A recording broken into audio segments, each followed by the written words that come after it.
मैं आशा सिंह अपने YouTube channel पर आप लोगों का स्वागत करती हूँ। एक बहुत ही प्यारा, बहुत ही सुंदर छठी मैया का गीत लेकर आप लोगों के सामने प्रस्तुत हुई हूँ। तो प्लीज़ अपना प्यारा आशीर्वाद बनाए रखिएगा।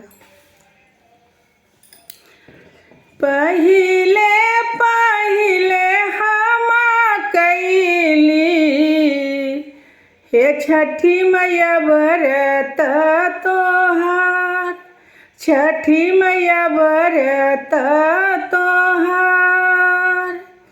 पहिले पहिले हम कैली हे छठी मैया व्रत तोहार, छठी मैया व्रत तोहार।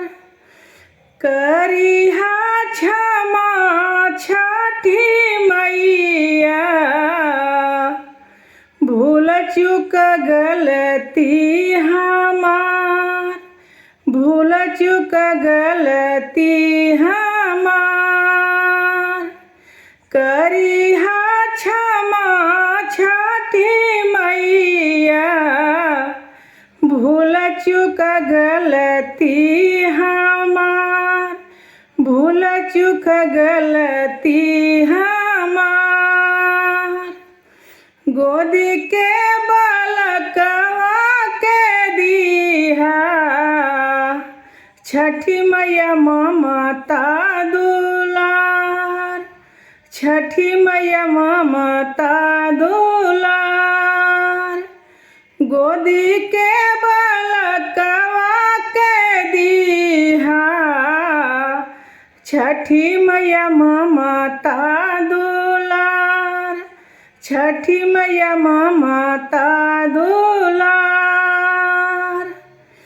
पिया के सनेहिया बनैहा, मैया दुख दिहा सुख साथ।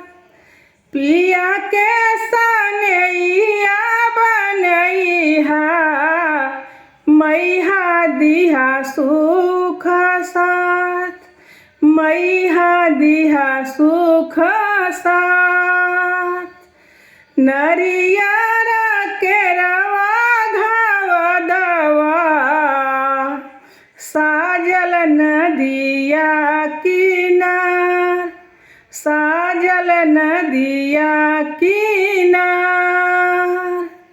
सुनी रज छठी मैया, बढ़ै कुल परिवार, बढ़ै कुल परिवार।